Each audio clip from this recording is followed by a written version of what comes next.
चला लक्ष द्याल, बोर्डवर लक्ष असेल, बोर्डवर लक्ष असेल. आपलं जे आज चॅप्टर आहे त्या चॅप्टरचं नाव आहे बिल ऑफ एक्सचेंज.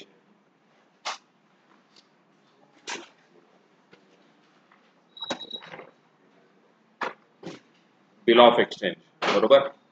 आता बिल ऑफ एक्सचेंज म्हणजे नेमकं काय, त्याच्यात आधी आपण एक्सचेंज हा शब्द पाहूयात. एक्सचेंज काय असतो?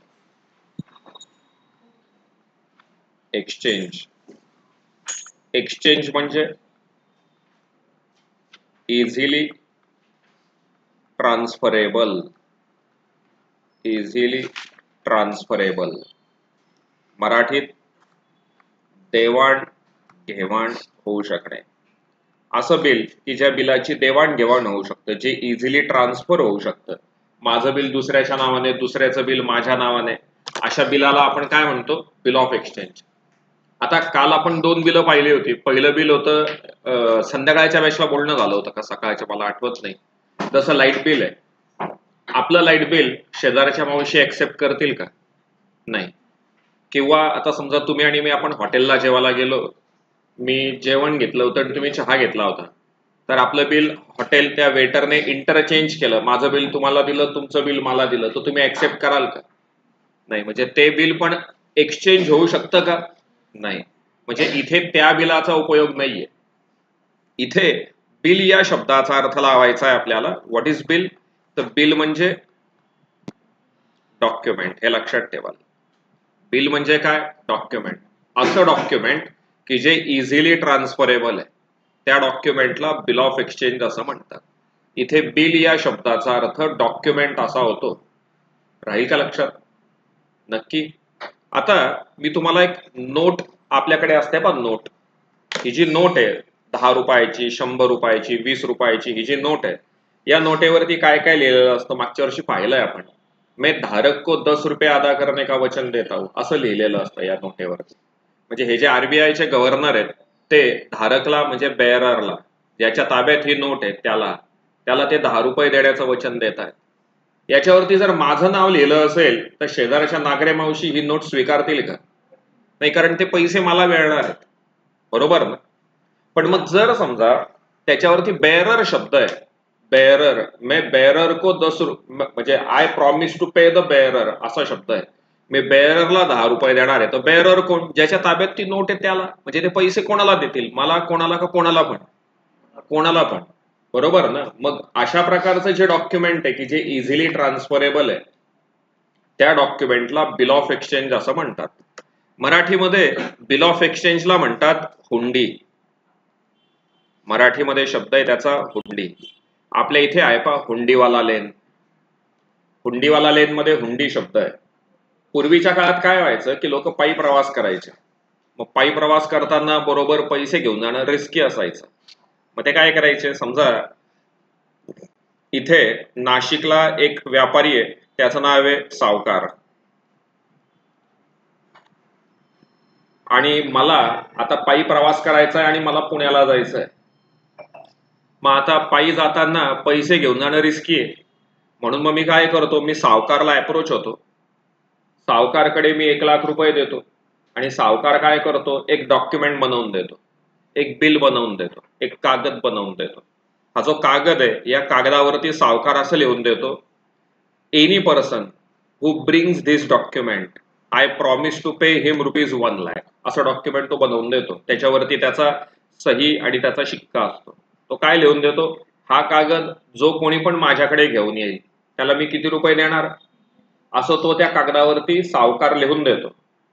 आणि हा सावकार वेल नोन पर्सन असतो की ज्याला सगळे जण ओळखतात, पूर्ण महाराष्ट्रात त्याची ओळख असते. मग मी आता हा कागद घेऊन पुण्याला गेलो, पुण्याच्या व्यापाऱ्याकडनं माल परचेस केला, आता त्याला पेमेंट करायचं आहे ना, तर मी पेमेंट न करता हे जे डॉक्युमेंट आहे हे डॉक्युमेंटच त्या माणसाला देऊन टाकेल. तो पुण्याचा व्यापारी हे डॉक्युमेंट ऍक्सेप्ट करेल का? हो, because he very well know mister Savkar. त्याला माहिती आहे याच्यावरती प्रॉमिस कोणी लिहून दिलं, सावकारने. किंवा मी तुम्हाला पैसे देण्याचं वचन देतो, कोणाला? जो कोणी पण बिल घेऊन येईल त्याला. मग तो जो पुण्याचा व्यापारी आहे तो माझ्याकडनं हे डॉक्युमेंट ऍक्सेप्ट करतो. मग आता पुण्याचा व्यापारी काय करतो, आणखीन कोणाला तरी हे ट्रान्सफर करतो, हा कोणाला तरी आणखीन ट्रान्सफर करतो, आणि हा माणूस सगळ्यात शेवटी सावकारकडे येतो. सावकार ते डॉक्युमेंट चेक करतो, त्याच्यावरती सावकारने प्रॉमिस करून दिलंय, आय प्रॉमिस टू पे. सावकार त्याला त्याचे 1 लाख देऊन टाकतो. याच्या बदल्यात हा सावकार माझ्याकडनं कमिशन घेत असतो, हे लक्षात ठेवा. हे बिल तयार करून द्यायचं, तो माझ्याकडनं काय घेतो, commission. This is called as bill of exchange. तुम्हाला एक घडलेली घटना सांगतो, एकदम सत्य घटना. सत्य घटना अशी आहे, हे आपल्याला काही आरोप करायचा नाही कोणावरती, परंतु फॅक्ट आहे म्हणून सांगतोय. तुम्हाला माहिती आहे आरटीओ वाले पैसे खातात. आरटीओ वाले कोणाकडनं पैसे खातात? आता मी इतक्या वेळा हायवेने फिरलो ना, तर पहिल्यांदा ते गाडीची पाटी वाजतात. आपल्या जिल्ह्यातली का दुसऱ्या जिल्ह्यातली? दुसऱ्या जिल्ह्यातली गाडी असेल तर पहिल्यांदा पकडतात, पैसे काढ म्हणतात, मग सोडतात. ट्रकवाल्यांकडनं तर सर्रास पैसे घेतात. मग एका XYZ जिल्ह्यामध्ये सगळ्या ट्रकवाल्यांनी असोसिएशन केली आणि ते गेले आरटीओच्या ऑफिसला. त्यांनी आरटीओला सांगितलं, तुम्ही असे वारंवार पैसे खातात, आमचा धंदा नीट नाही होते म्हणे. इथे गाडी थांबव, तिथे गाडी थांबव. आरकेवरती पोलीस पकडतो, परत मेयर सिग्नलला पकडतो, परत CBSला पकडतो. गाडी चालवू का पोलीसच पकडत राहू म्हणे, नाही चालणार म्हणे. मग आरटीओ म्हणे पैसे ते द्यावे लागतील. मग त्यांनी अशी स्कीम काढली आरटीओने. आरटीओने एक स्टिकर छापलं, त्या स्टिकरवरती लिहिलेलं होतं ओम, आणि हे स्टिकर कितीला, 1500 रुपयाला. आणि याच्यावरती महिना लिहिलेला असणार आहे, सप्टेंबर 2024. मग मी आरटीओच्या ऑफिसला, म्हणजे त्याच्या पानटपरीत जाणार, ते ठरलेली पानटपरी, त्याला 1500 रुपये देणार, तो स्टिकर देणार मला ओम 2024, ते घेणार, माझ्या गाडीवर चिपकवणार. नाशिक जिल्ह्यात उदाहरण आहे बरं का, नाशिकची घटना नाही आहे, उदाहरण सांगतो. नाशिक जिल्ह्यात मला कुठेही पोलिसाने पकडलं, त्याला डायरेक्ट तो दाखवणार ओम, तो लगेच सोडून देणार मला. तो सोडून देणार मला. कारण यांचं कसं असतं, हे जे पैसे खाणारे असतात ना, त्यांचं खालतून वरपर्यंत सेटिंग असते. थोडे याला मिळतात, थोडे याला मिळतात, थोडे याला मिळतात, थोडे याला मिळतात. त्याच्यापेक्षा मग पेमेंटच कुठे करायचं, इथे. इथून सगळ्यांना ऑटोमॅटिक डिस्ट्रीब्यूट होऊन जातील पैसे. म्हणजे एकसारखं थांबण्याची गरज आहे का कुठे? नाही. पण आता से अबाउट मला 15 दिवसानंतर नाशिक जिल्हा सोडून दुसऱ्या जिल्ह्यात जायचंय, तर माझे पैसे गेले ना वाया. मग मी हे स्टिकर कोणाला देणार? माझ्या दुसऱ्या पार्टनरला. तू वापर दे बघ पुढचे 15 दिवस स्टिकर. तुम्ही आता सिटी लिंकचा पास काढता, त्याच्यावर तुमचं नाव, तुमचा फोटो असतो का कार्डावरती? असतो ना. मग आता समजा तुमच्या ऐवजी मी प्रवास केला तर चालेल का? नाही ना. म्हणजे ते ट्रान्सफरेबल आहे का? सिटी लिंकचा पास ट्रान्सफरेबल आहे का? नाही. पण मग आता याच्यावरती काही आहे का लिहिलेलं? नाही. म्हणजे हे काय ट्रान्सफरेबल आहे. मग this is bill of exchange. Bill of exchange हे असं डॉक्युमेंट असतं की जे इझिली ट्रान्सफर होऊ शकतं. माझ्या नावाचं त्याच्या नावाने, त्याच्या नावाचं याच्या नावाने, याचं याच्या नावाने, याच्या नावाने. अशा प्रकारच्या डॉक्युमेंटला काय म्हणतात? Bill of exchange. बरोबर. पण आता कधी कधी कसं असतं, हे जे बिल ऑफ एक्सचेंज असतात ना, हे बिल ऑफ एक्सचेंज हे रजिस्टर्ड पण असतात बरं का. रजिस्टर्ड म्हणजे कसं, त्याच्यावरती नाव लिहिलेलं असतं. म्हणजे समजा आपण असं एक तयार करूया, I promise to pay mister student sum of rupees 10,000 as and when required. आणि खालती माझी सही करून दिली. आणि असा एक कागद तयार केला, याच्यावरती माझी सही, माझा सिम्बॉल. तुम्हाला सांगतो, आता इलेक्शन असतं ना, इलेक्शन मध्ये एक गोष्ट सांगतो तुम्हाला, ही ऑफ द रेकॉर्ड आहे. इलेक्शन मध्ये पैसे वाटता येतात का? पैसे वाटता येतात का इलेक्शन मध्ये? पार्ट्या देत नाहीत, इल्लीगल आहे ते. पार्ट्या देता येतात का? नाही, इल्लीगल आहे असं. पण मग आता कार्यकर्ते मागतातच ना, काय सर काही पार्टी बिरिटी आहे का नाही. मग आता अशा केसमध्ये काय करतो, मग मी करत नाही असं, हा ना, कारण लेक्चर रेकॉर्ड होतोय, परत ते रेकॉर्ड होत नाही. करत नाही, आधीच सांगतो मी नाही करत असं, पण तुम्ही समजून घ्या की सर असं काहीच करत नाही. मग आता इलेक्शन असलं की कार्यकर्ते म्हणतात काही पार्टी बिरिटी आहे का नाही. मग आता त्यांना सांगतो, भाऊ मी तर देव माणूस आहे, फार फार तर मिसळ जेवणाची पार्टी भेटेल, चालेल म्हणे, काय हरकत. आमचे कार्यकर्ते खुश होऊन जातात. मग प्रत्येकाला पैसे द्यावे लागतात ना, तसं नाही. मग मी काय करतो, एक चिठ्ठी तयार करतो, त्या चिठ्ठीवरती क्लासचा शिक्का, शिक्का मारून देऊन टाकतो. या चिठ्ठीची किंमत किती?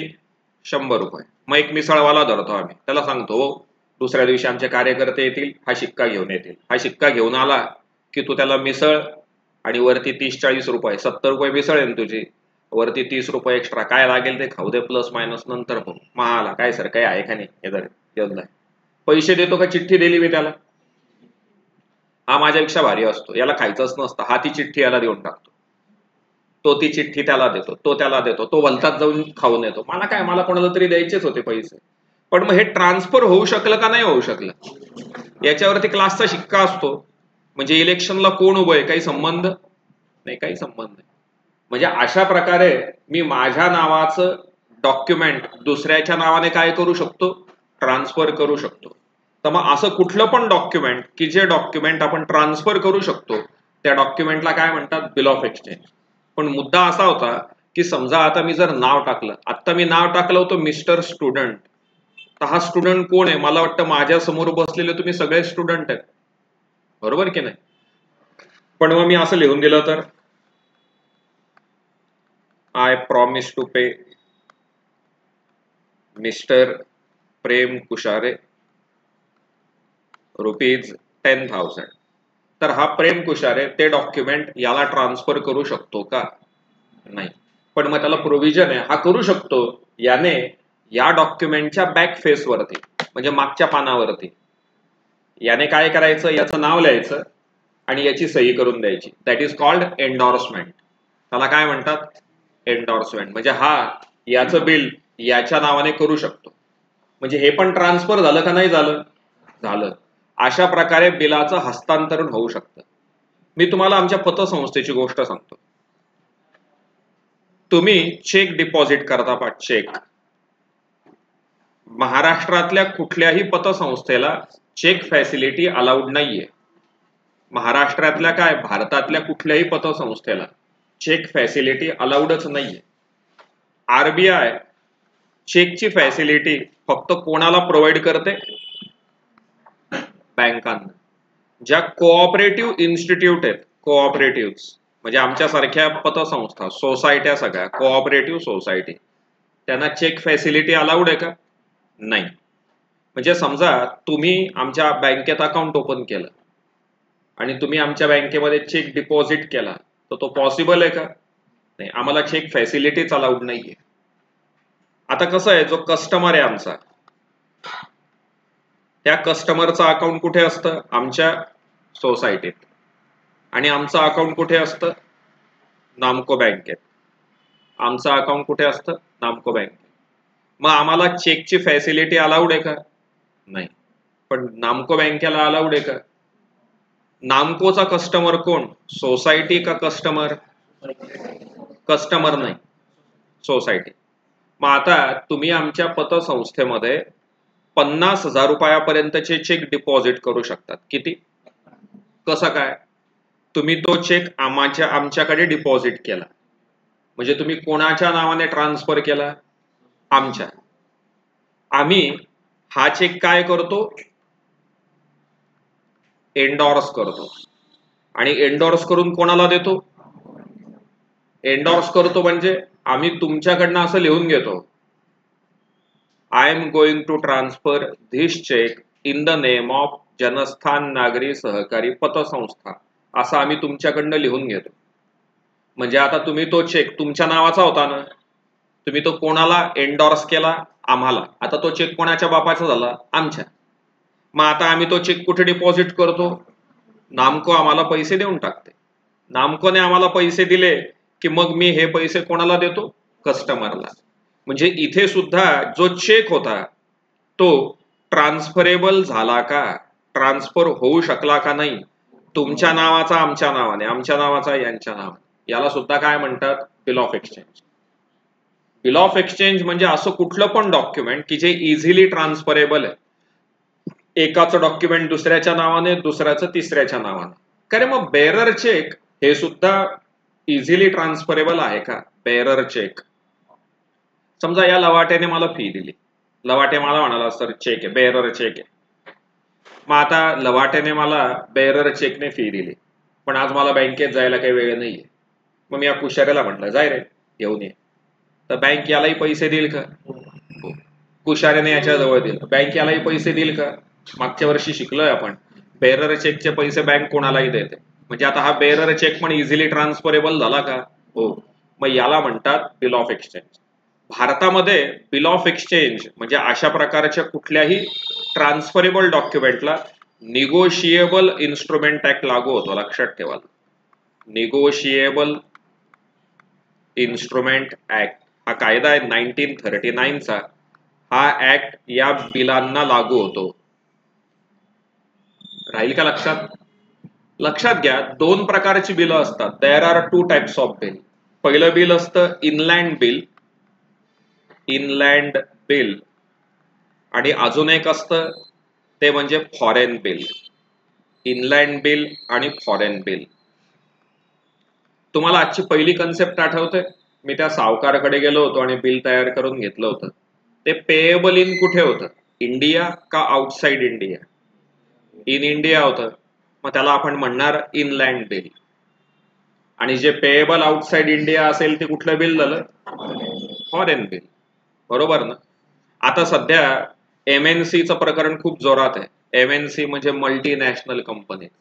एक जण दुसऱ्यावरती बिल काढतो दुसऱ्या तिसऱ्याच्या नावाने, आणि मग ते कुठेतरी भलतीकडेच पेएबल असतं. मी असं म्हणू शकतो का, आपण 11वीला जर्नल एंट्री पाहिली आहे, ट्रान्सफरची एंट्री होती पण मी असं म्हणू शकतो का, मी तुम्हाला अशी इन्स्ट्रक्शन देऊ शकतो का, please pay to mister Kiran Wagh ₹3000 on my behalf, असं म्हणू शकतो का मी? हो का नाही? म्हणजे बिल ड्रॉ कोणी केलं? मी ड्रॉ केलं.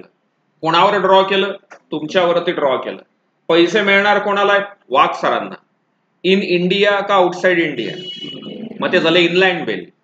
पण मग जर ते पैसे आउटसाइड इंडिया असतील, पेएबल कुठे असतील? आउटसाइड इंडिया, तर आपण त्याला काय म्हणणार? Foreign bill. बरोबर ना? तुम्हाला आणखीन एक घटना सांगतो मी. नाशिक मधल्या दोन कंपन्या आहेत, एक आहे महिंद्रा आणि दुसरी आहे XYZ, आणि एक आहे SBI. यांचं पण अकाउंट यांच्याकडे असतं, यांचं पण अकाउंट यांच्याकडे असतं. तुम्ही आहे ना, तो हर्षद मेहताचा जो सिरीज आहे ती नक्की पहा. त्याच्यात हर्षद मेहताने अशाच प्रकारच्या बिलांचा घोटाळा करून ठेवला होता सगळा. आता काय होतं, हा जो XYZ असतो हा महिंद्राला गुड्स काय करतो? सप्लाय करतो. महिंद्राला गुड्स सप्लाय करतो. मग आता महिंद्राला गुड्स सप्लाय केले तर कोण कोणावरती बिल काढेल? महिंद्रा XYZ वर का XYZ महिंद्रावर? तुमचं नाव XYZ आहे, माझं नाव महिंद्रा आहे, तुम्ही मला माल सप्लाय करतात, बिल ड्रॉ कोण करेल? तुम्ही ड्रॉ करतात आणि मला देतात, माझं नाव महिंद्रा आहे. पण मी तुम्हाला पैसे लगेच नाही देत, मी त्याच्यावरती शिक्का मारतो आणि असं म्हणतो तिथे ऍक्सेप्टेड पेएबल आफ्टर 64 डेज, असा त्याच्यावरती शिक्का मारून ते बिल तुम्हाला परत करतो. मी पैसे देईल पण आज का 64 दिवसांनी? आज नाही. मग तुम्ही मला म्हणाल का हो सर असं कसं काय? मी सांगेल तुला पटतं तर बघ, नाही तर मी दुसरा बघतो. मला किती वेंडर आहेत, तुम्ही एक का अनेक? तुम्ही नसाल, तुम्हाला नसाल ही कंडिशन पटत तर मी दुसऱ्याकडनं घेईल, तो तयार आहे. मग तुम्ही हो म्हणतात आणि मी हे बिल तुम्हाला देऊन टाकतो. पण आता लेबरचं पेमेंट करायचं आहे, स्टाफची सॅलरी द्यायची आहे, तर स्टाफ लेबर 2 महिने थांबेल का? मग तुम्ही काय करतात? तुम्ही या SBI कडे अप्रोच करतात आणि SBI ला रिक्वेस्ट करतात की महिंद्राने असं बिल ऍक्सेप्ट केलंय, तर तुम्ही आम्हाला before the due date payment कराल का? तुम्ही मला आधीच पैसे द्याल का? तर SBI यस म्हणते. मग तुम्ही ते बिल कोणाला हँड ओव्हर करतात? SBI ला. SBI तुम्हाला पैसे देऊन टाकते. आता 64 दिवसांनी महिंद्राकडे पेमेंट घ्यायला कोण जाईल? SBI. महिंद्रा SBI ला पेमेंट देऊन टाकते. इथलं सुद्धा बिल ट्रान्सफरेबल झालं का? मग अशा प्रकारच्या बिलांना काय म्हणतात? Bill of exchange. कन्सेप्ट कळाली का व्यवस्थित? ठीक आहे. आता मला सांगा, याच्यामध्ये एकूण किती पार्टी आहेत? याच्यातली पहिली पार्टी आहे ती म्हणजे ड्रॉवर. Who is drawer? तर हु ड्रॉज बिल. जो बिल ड्रॉ करतो तो कोण आहे? ड्रॉवर. म्हणजे आत्ताच्या केसमध्ये ड्रॉवर कोण होतं? XYZ का महिंद्रा? XYZ. ड्रॉवी म्हणजे कोण? On hmm bill is drawn. ज्याच्यावरती आपण बिल काढलंय तो कोण असणार आहे? ड्रॉवी म्हणजे महिंद्रा. तिसरी पार्टी आहे पेई, who actually receives amount of bill.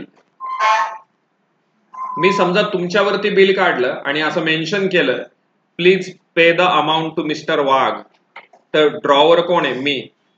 Me bill तुमच्यावरती ड्रॉ केलंय, तुम्ही कोण झालात? ड्रॉवी. पेमेंट खरोखर कोणाला मिळणार आहे? वाघ सरांना. मग वाघ सर कोण झालेत? पे. येत आहे का लक्षात? असं होऊ शकतं ना, मी असं म्हणू शकतो ना, मला न देता त्याला पैसे द्या. ती पहिली केस आठवते का? मी बिल ड्रॉ केलं होतं त्या सावकाराकडे जाऊन. बिल ड्रॉ कोणी केलं होतं? मी का सावकारने? विचार करून उत्तर द्या. तयार कोणी करून दिलं होतं? सावकारने. कोणासाठी? माझ्यासाठी. मी झालो ड्रॉवी. पण पैसे ऍक्च्युअल मला मिळाले का तो जो लास्ट पर्सन होता त्याला? मग तो लास्ट पर्सन कोण झाला? पे. कन्सेप्ट कळाली का? 3 पार्टी असतात, ड्रॉवर, ड्रॉवी आणि पे. जनरली हा जो ड्रॉवर असतो ना, हा ड्रॉवर हा रिलेटेड टू सेल्स असतो. लक्षात राहू द्या. ड्रॉवरचं रिलेशन कोणाशी असतं? सेल्सशी. आणि शेवाळे हा जो ड्रॉवी असतो त्याचं रिलेशन जनरली हे परचेसशी असतं. आता से अबाउट तुम्ही मला गुड्स सेल केले, तुम्ही मला माल विकलाय, तर बिल ड्रॉ कोण करणार? तुम्ही मला माल विकलाय तर बिल ड्रॉ कोण करणार? बिल तयार कोण करेल? तुम्ही. मग तुम्ही कोण झालेत? ड्रॉवर. म्हणजे ड्रॉवरचं रिलेशन कोणाशी? सेल्सशी. माझा सेल आहे का परचेस आहे? माझा परचेस आहे. मग तुम्ही माझ्यावरती बिल काढलं ना, मी कोण आहे? ड्रॉवी. म्हणजे ड्रॉवीचं रिलेशन कोणाशी असतं? बर खरे. मग वेगळ्या शब्दात असं म्हणू का? ड्रॉवर साठी असेल बिल्स रिसिवेबल आणि ड्रॉवी साठी असेल बिल्स पेएबल. येत आहे का लक्षात? तुम्हाला पैसे रिसिवेबल आहेत का पेएबल आहेत? म्हणजे तुमच्या बुक्स मध्ये कशाची एंट्री? बिल्स रिसिवेबलची. आणि माझ्या बुक मध्ये कशाची एंट्री? बिल्स पेएबलची. काही डाऊट? नक्की नाही.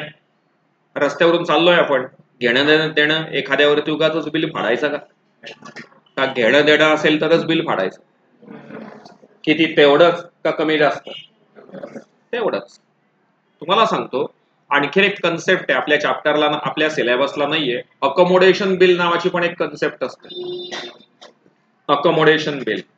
हे जे बिल आहे ना, या बिलाचा वापर अजून कशासाठी होतो माहितीये का? To raise temporary finance. Short term loan हवं असेल तरी सुद्धा आपण हे बिल ड्रॉ करू शकतो. शॉर्ट टर्म लोन बरं का. शॉर्ट टर्म लोन म्हणजे कसं की समजा हा प्रेम कुशारी आणि मी, आमच्या दोघांची SBI मध्ये खूप चांगली ओळख आहे. SBI आम्हाला दोघांना व्यवस्थित ओळखते. आमचे भरपूर पैसे पण आहेत, FD वगैरे पण पडली आहे बँकेत. आणि मला टेम्पररी 2 लाख रुपये कर्ज हवंय. टेम्पररी किती लोन हवंय? 2 लाख. मग मी काय करेल? मी त्याच्यावरती बिल काढेल. त्याच्यावर बिल काढेल, mister Kushare please pay to me ₹2 lakh. तो त्याच्यावर शिक्का मारेल, ऍक्सेप्टेड. आय विल पे. घेणं देणं आहे का? काहीच नाही. काहीच नाही. पण मला पैसे हवेत म्हणून मी त्याच्यावरती बिल काढेल, प्लीज पे मी ₹2 लाख. तो मग त्याच्यावर शिक्का मारेल, accepted. I will pay you after 6 month. मग मी ते बिल घेईल SBI मध्ये जाईल. SBI ला जाऊन तिथे रडत रडत सांगेल की त्या कुशाऱ्याने मला बिल ऍक्सेप्ट केलंय आणि तो मला पैसे किती महिन्यांनी देणार आहे, तर तुम्ही आज मला उसने पैसे द्याल का? आता SBI मलाही ओळखते आणि यालाही ओळखते. तर मग SBI काय करते? मला ते जे पैसे आहेत ते आज मला SBI देऊन टाकते, जे काही बिलावरती अमाऊंट ठरली होती ती. पण मग एसबीआय फुकट देईल का काही इंटरेस्ट लावेल? मग मी एसबीआयला म्हणेल yes I will pay you the interest, मी तुम्हाला पेमेंट करायला तयार आहे. मग आता मुदत संपल्यानंतर एसबीआय पैसे घ्यायला कोणाकडे जाईल? त्याच्याकडे. त्याने बिल ऍक्सेप्ट केलं होतं, पण मग मी त्याच्यात मीच एसबीआयला पैसे देऊन टाकेल. मी एसबीआयला सांगेल पैसे घ्या, शांत बसा, नका जाऊ त्याच्याकडे.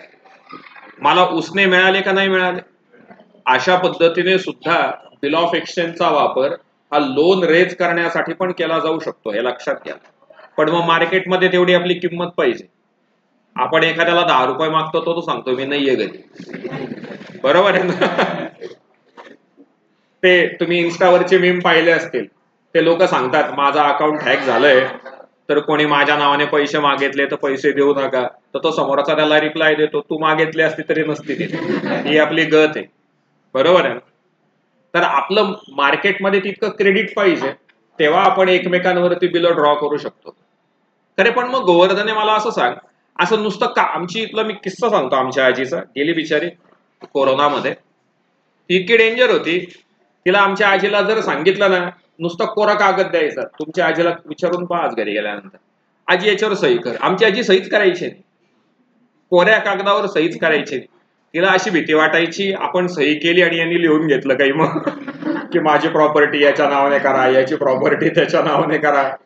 ती सहीच करायची नाही. आज तुम्ही तुमची आजी असेल, आजोबा असतील, त्यांना सांगा कागदावर सही करा म्हणा, कोऱ्या कागदावरती. कागद आहे ना, इथे सही करा म्हणा, फक्त खालती सहीच करणार नाही ते. वरती काही लिहून घेतलं मग भरोसा देता नाही येत ना, बरोबर? ती सहीच करायची. पॉइंट कावर आला होता माझ्या डोक्यात, याच्या आधीचा काय पॉइंट होता?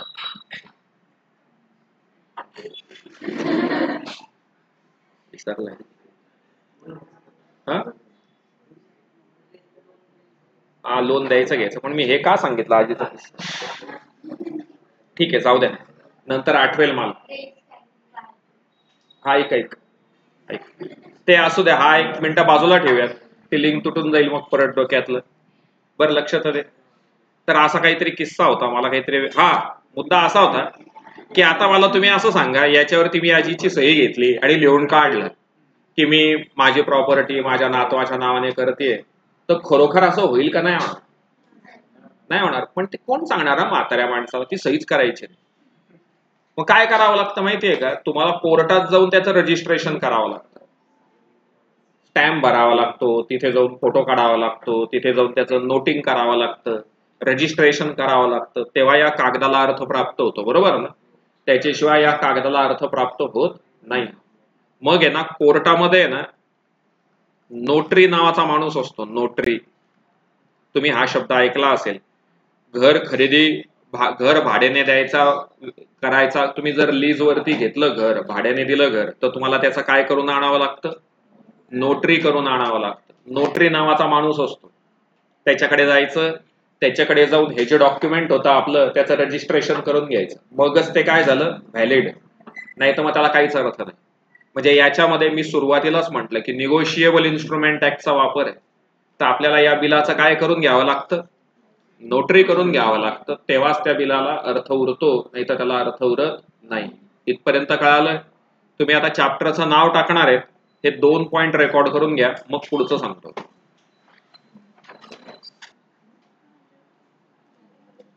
चला लक्ष द्याल बोर्डवरती. आपल्याला 2 जणांच्या बुक्स मध्ये प्रॉब्लेम येतो. एक तर प्रॉब्लेम येऊ शकतो आपल्याला in the books of drawer, in the books of drawer, एक तर हा क्वेश्चन येईल, किंवा क्वेश्चन येईल in the books of drawee, in the books of drawee. असे एकूण किती क्वेश्चन येऊ शकतात? 2 टाईपचे, एक तर ड्रॉवरच्या बुकमध्ये किंवा ड्रॉवीच्या बुकमध्ये. नक्की मी आज तुम्हाला याच्यातल्या फक्त पहिल्या 3 जर्नल एंट्री सांगणार आहे, म्हणजे मग आजचं कॉमन बॅच मधलं बेसिक आपलं सफिशियंट होऊन जाईल. मग उद्या आपण आपल्या आपल्या बॅच मध्ये कव्हर करू शकतो. समजा तुम्ही ड्रॉवर आहेत असा विचार करा, आणि तुम्ही मला गुड्स सेल केले आहेत, तर मी रिसिव्हर का गिव्हर? तुम्ही मला माल विकला ना, मग मी रिसिव्हर का गिव्हर? Debit the receiver. म्हणजे तुमच्या बुकमध्ये मला म्हणजे कोणाला? ड्रॉवीला डेबिट असेल, debit the receiver, drawee account debit. Goods comes in का goes out? Credit what goes out. आणि सेलला असणारे क्रेडिट टू सेल्स अकाउंट. याचं नॅरेशन येईल being goods sold. Being goods sold, माल विकलाय. हो का नाही? माझ्या बुकमध्ये हा परचेस आहे का सेल आहे? Purchase. Goods comes in, debit what comes in, आणि म्हणून परचेसला डेबिट असेल. Purchase account debit. तुम्ही रिसिव्हर आहेत का गिव्हर आहेत? क्रेडिट द गिव्हर, आणि म्हणून ड्रॉवरला असणारे credit. Narration being goods purchased. Being goods purchase. मग आता कोण कोणावरती बिल ड्रॉ करेल? तुम्ही माझ्यावरती बिल ड्रॉ करणार. तुम्ही तर बिलात काही पण लिहून द्याल, 10 लाख रुपये द्या, 15 लाख द्या, 20 लाख द्या. आता मी तुमच्याकडे फिया मागतो, तुम्ही देता का? नाही. तुम्ही जेव्हा ऍक्सेप्ट कराल तेव्हाच फिया देतात. तुम्हाला जेव्हा वाटेल की नाही आता ऍक्सेप्टेड आहे आता देऊ, तेव्हा तुम्ही देतात. हा ना? म्हणजे बिल ड्रॉ करायला महत्व आहे का ऍक्सेप्ट करायला महत्व आहे? ऍक्सेप्ट करायला महत्व आहे. मग आता तुम्ही बिल ड्रॉ करणार, मला पाठवणार, मी ते बिल ऍक्सेप्ट करणार आणि तुम्हाला रिटर्न देणार.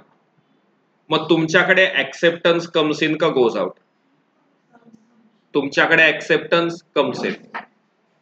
एंट्री होणार बिल्स रिसिवेबल अकाउंट डेबिट. तुम्हाला रिसिवेबल आहे म्हणून बिल्स रिसिवेबल अकाउंट डेबिट. मी रिसिव्हर आहे का गिव्हर आहे? मी ऍक्सेप्टन्स देतोय ना. Credit the giver to drawee account.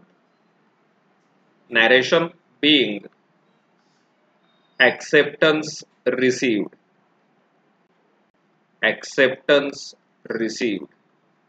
ते नाही का मी उदाहरण सांगितलंय, after 6 month, for 6 month, for 2 month, for 64 days.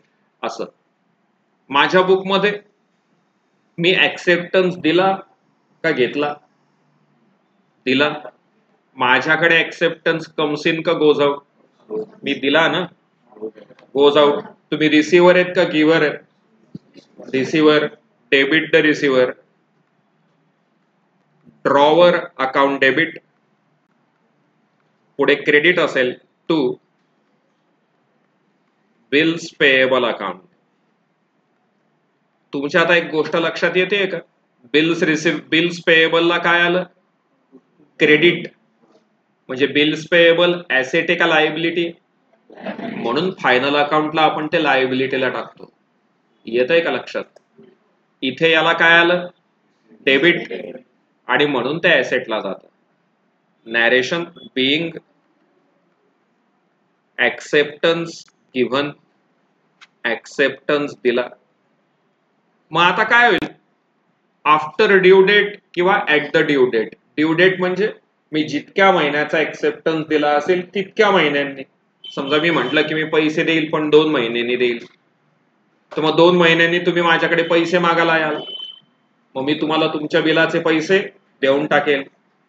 मग जर मी तुम्हाला तुमच्या बिलाचे पैसे दिले तर त्याला म्हणतात बिल ऑनर झालं, आणि बिलाचे पैसे नाही दिले तर त्याला म्हणतात बिल डिसऑनर झालं. येत आहे का लक्षात? पेमेंट केलं तर बिल काय झालं? ऑनर, आणि पेमेंट नाही केलं तर बिल डिसऑनर. कन्सेप्ट कळाली? हो वही. वहीमध्ये काय कराल, हे जे जोडपान असतं ना, जॉईंट पेज, असं एक पेज फाडून घ्याल. एका साईडला मधलं पान, एका साईडला नाव टाकाल in the books of drawer, एका साईडला नाव टाका in the books of drawee. तिकडे समोरासमोर या एंट्री लिहून घ्या. म्हणजे मग रोजच्या रोज घरी पाठांतर करायला आपल्याला सोपं जाईल. तुम्हाला एक शेवटचं वाक्य सांगतो आणि मग थांबेल. तुम्हाला एक तर डेबिट क्रेडिट आलं पाहिजे. म्हणजे कसं, हा रिसिव्हर आहे म्हणून डेबिट, हा गिव्हर आहे म्हणून क्रेडिट. आणि हे जमत नसेल तर मात्र मग जर्नल एंट्रीचा फॉर्मॅट पाठ करून टाका. जसा हा फॉर्मॅट आहे. प्रॉब्लेम मध्ये असं येईल, mister Patil sold goods to mister Deshmukh. पाटीलने कोणाला माल विकला? देशमुखला. मग इथे नाव येईल Deshmukh account debit to sale, इथे येईल बिल्स रिसिवेबल टू देशमुख. हा फॉर्मॅट आहे बरोबर ना. एक तर तुम्हाला फॉर्मॅट पाठ करावा लागेल आणि फॉर्मॅट पाठ करायचा नसेल तर मात्र मग तुम्हाला डेबिट क्रेडिट जमलं पाहिजे. मी तुम्हाला एक फायनल गोष्ट सांगतो, कन्सेप्ट क्लिअर करून देण्याची जबाबदारी माझी, पण जर समजा तुम्ही जर्नल एंट्री पाठ नाही केल्या तर मात्र जबाबदारी तुमची. मग तुम्ही मला भविष्यात विचारलं ना की सर एंट्री डेबिटलाच का आली आणि क्रेडिटलाच का आली, तर माझ्याकडे उत्तरच नसेल त्याचं. मी सांगेल तो कागद काढ आणि त्याच्यातून बघून घे, कंप्लीट करा आणि मग थांबूयात.